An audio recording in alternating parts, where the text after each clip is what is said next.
história tem um outro lado também, que é o lado do professor.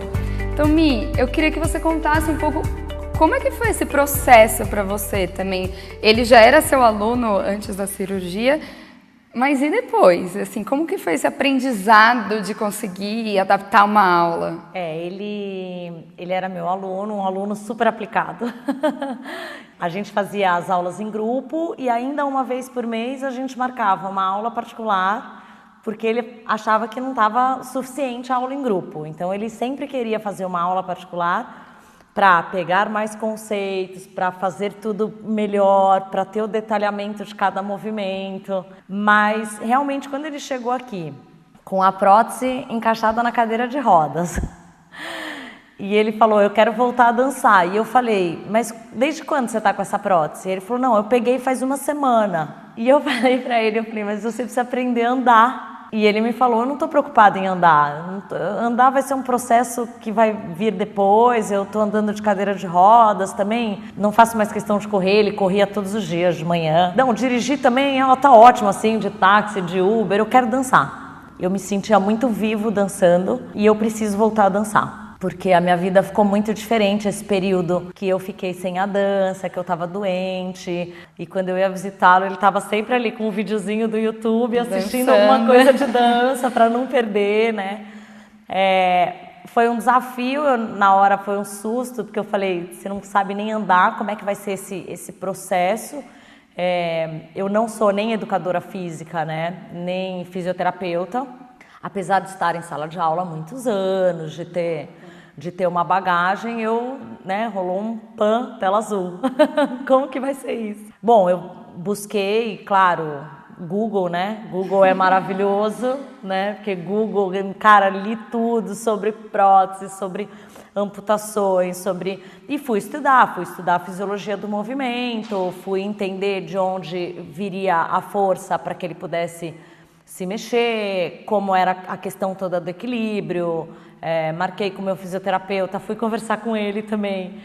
Na verdade, fui buscando informação, né, com pessoas também amputadas, com matérias, com várias partes mesmo dentro da fisioterapia e dentro dos movimentos, para entender o que ia ser. E na verdade, assim, para mim também foi uma surpresa, porque na primeira aula eu falei, bom, vamos andar para frente, vamos andar para trás. E vai se descobrindo, e assim né? Então a gente já fez 5 aulas, né? E a cada aula a gente vai testando.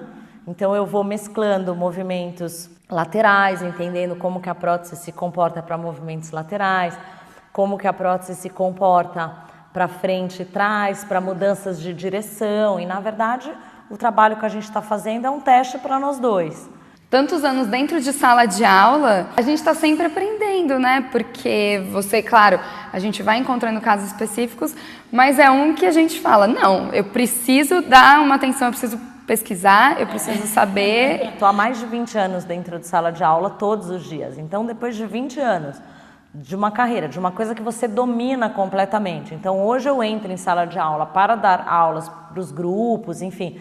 E é uma coisa completamente orgânica. Quando alguém me pergunta, você faz programação de aula? Não. Agora, na semana que eu dou aula para o Hélio, eu sempre um dia antes estudo um pouquinho de movimento, falo, bom, esse a gente vai um pouquinho para trás, logo em seguida a gente vem para frente. Então, quer dizer, eu voltei a fazer uma coisa que há pelo menos 15 anos eu não fazia mais, que é programar o que eu vou dar em aula. Então eu chego, eu falo para ele, eu tive umas ideias aqui meio mirabolantes. E ele topa tudo que a gente topa tudo. Ô, Mi, e como que foi esse trabalho da força muscular, né?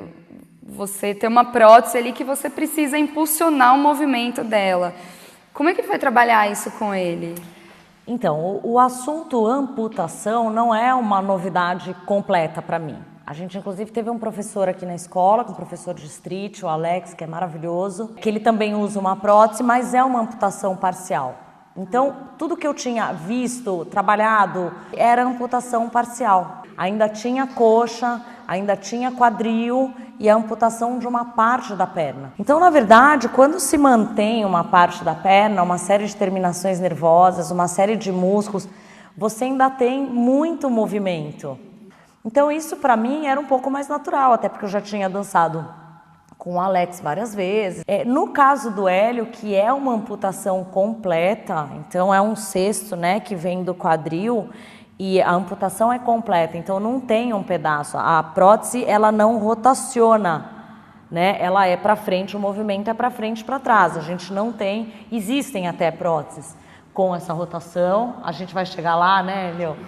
Mas é o valor de um apartamento, né? Quer dizer, é super difícil. Então, essa prótese que ele tem, eu tive que realmente estudar de onde viria o movimento, porque tudo aquilo que teoricamente é um movimento que vem da perna, essa perna não existe como um todo. Então, eu tive que entender da onde vem o movimento dele, da onde vem a força para ele poder jogar a perna para frente e para trás. Acho que essa foi a parte assim mais complexa até, porque só a questão da amputação, a gente vê, né, muitos atletas, muita gente retomar a vida, mas é o tipo de amputação que é muito complexo. Então, por exemplo, muitos movimentos que a gente fazia bem, com fluência, com tranquilidade, de trocas de lugar, que existia pivô em cima da perna. Quer dizer, a prótese não chega nesses movimentos. Então, a gente tem muito repertório até, né, da época que ele também dançava, que a gente ainda não conseguiu adaptar. Em parte porque vai precisar de um equilíbrio diferente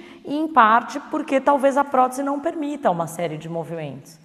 E aí a gente vai adaptando e vai fazendo como a gente consegue.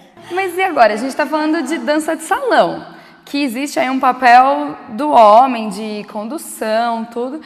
E agora, não sei se a gente pode falar que o papel se inverteu ou ele está 50-50. Não, na verdade a gente está trabalhando isso também. Então, a primeira aula, eu fui, obviamente, conduzindo, fui puxando, fui trazendo, conduzindo e carregando, assim, tipo um cone da CT, sabe? Assim, né? Agora, e foi natural dele mesmo, porque ele tem essa memória muscular e ele tem esse conhecimento da parte de condução. Mesmo que durante o processo do movimento eu ainda esteja segurando um pouco mais firme, apoiando um pouco mais, eu estou deixando ele bem mais à vontade para entrar nos movimentos quando ele quer, para definir quando ele vai para frente, para definir quando ele vai para trás. Mi e Hélio, de tantas entrevistas que eu já gravei, essa é uma que me tocou de verdade. E eu acho que isso é inspirador para qualquer um, eu como professora ou eu como bailarina. Assistir vocês dançando, eu estou realmente tocada. Você falou uma coisa muito importante que é a gente perceber que às vezes a gente acha que tem muitos problemas e quando a gente vai ver tem pessoas com problemas muito maiores que estão lidando melhor do que a gente.